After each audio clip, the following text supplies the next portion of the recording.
Selamat berjumpa kembali dalam layanan audio Sahabat Seperjalanan. Hari ini adalah hari Rabu 4 Februari 2026. Tema renungan saat teduh kita dengan judul Jatuh ke Lubang yang Sama. Firman Tuhan terambil dalam Yeremia 8 ayat keempat sampai dengan kelima. Engkau harus mengatakan kepada mereka, beginilah firman Tuhan, apabila orang jatuh, masakan dia tidak bangun kembali? Apabila orang berpaling, masakan ia tidak kembali? Mengapakah bangsa ini berpaling-paling terus-menerus? Mereka berpegang pada tipu, mereka menolak untuk kembali. Mari kita berdoa. Bapa yang di dalam sorga, biarlah kami menjadi bukan orang-orang kelompok yang keras kepala dan tegar tengkuk, melakukan kesalahan berulang-ulang dan jatuh ke dalam lubang yang sama. Dalam nama Tuhan Yesus kami berdoa, amin. Shalom sahabat seperjalanan yang dikasih Tuhan, jatuh ke lubang yang sama seringkali diidentikan dengan keledai jatuh ke dalam lubang yang sama. Saya sendiri belum pernah melakukan sebuah analisa mengapa keledai disebut dengan dungu. Ada banyak alasan mungkin kenapa dungu, mungkin lemah, sangat menurut, dan tidak bisa kemudian menjaga dan membela dirinya sendiri. Sehingga kalau kita boleh berbicara kelompok-kelompok binatang yang tidak sanggup membela dirinya sendiri, maka dia akan masuk ke dalam kelompok. Jadi siapa yang dianggap paling kuat dalam kelompoknya, maka dialah yang akan menuntun jalannya kemana. Kalau kita melihat semut, ada satu kebagian semut yang tatkala kehilangan jejak dan bau, lalu dia berputar-putar, maka kita akan melihat semut yang berputar-putar sedemikian banyak jumlahnya, sampai seluruhnya kemudian mati, karena tidak menemukan jejak jalan untuk kembali ke tempatnya. Karena semut itu berjalan berdasarkan bau-bauan yang dikeluarkan dari tubuhnya. Keledai pun adalah demikian, dan sehingga keledai disebut sebagai binatang yang dungu.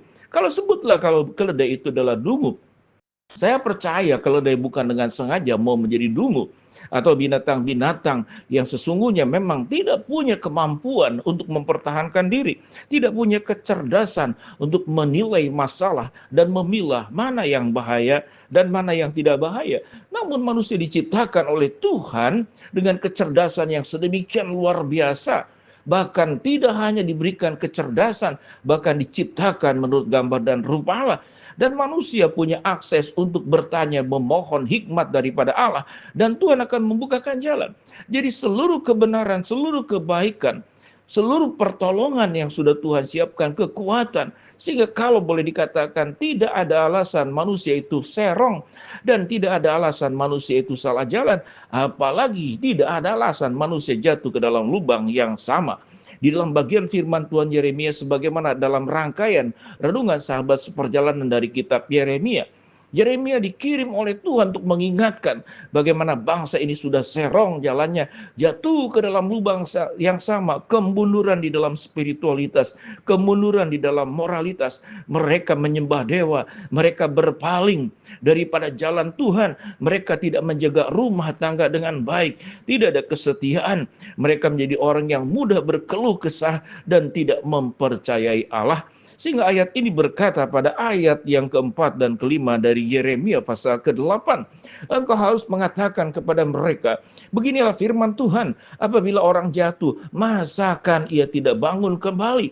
Apabila orang berpaling, masakan ia tidak kembali? Mengapa bangsa ini berpaling-paling terus-menerus? Mereka berpegang pada tipu, mereka menolak untuk kembali. Sahabat seperjalanan, kelompok ini disebut dalam Alkitab sebagai kelompok orang yang tegar tengkuk, keras kepala, dan mereka bebal dianggap oleh, sebagaimana firman Tuhan dalam Pemazmur, orang bebal berkata dalam hatinya, tidak ada Allah. Sahabat seperjalanan, gambaran daripada orang Yahudi pada saat itu juga menunjukkan gambaran daripada kita. Setiap kita tentu punya kelebihan dan kekurangan. Kalau kelebihan itu rasa-rasanya itu memang sudah natural ada di dalam diri kita. Namun seseorang yang bertumbuh sebetulnya bukan hanya berbicara kelebihan, tapi berjuang untuk kelemahan, dosa yang seringkali jatuh ke dalam tempat yang sama. Ada orang yang memang baik hati, tapi mulutnya jahat sekali.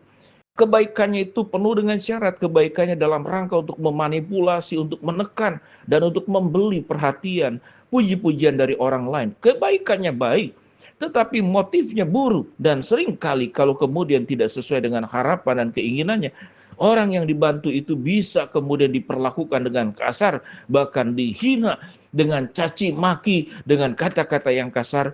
Di dalam banyak kasus konseling, itu terjadi di dalam banyak keluarga. Jadi ada orang yang jatuh ke dalam lubang yang sama, adalah dosa mulut. Ada orang jatuh ke dalam lubang yang sama, kemalasan.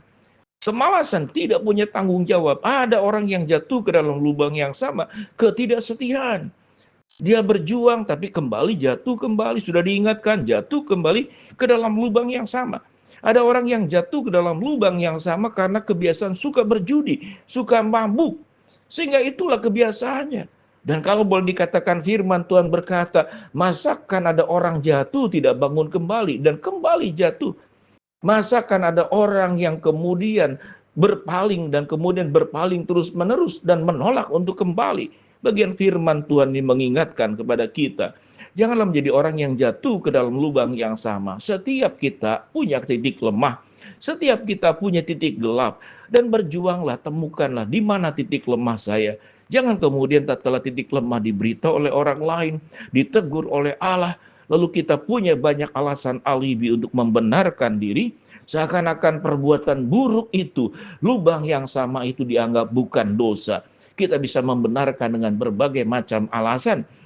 Sehingga tatkala dosa ditegur, kesalahan diingatkan, yang ada adalah bukan menerima dengan syukur dan dengan rendah hati, tetapi justru tetap melakukan perkara yang sama berulang-ulang. Kalau boleh kita katakan, kita bukanlah keledai yang dungu. Kita bukanlah binatang yang tidak punya pikiran, tapi Allah menyediakan semuanya itu agar kita tidak jatuh ke dalam lubang yang sama. Mari sahabat, seperjalanan kita berjuang agar hidup kita diubahkan oleh Allah. Kita berdoa, Bapa dalam surga, hamba-Mu berdoa buat sahabat seperjalanan yang sakit, Tuhan jamah sembuhkan, yang sedang menghadapi masalah, Tuhan bukakan jalan, yang sedang berdoa mengharapkan sesuatu, Tuhan kabulkan. Dalam nama Tuhan Yesus kami berdoa, amin.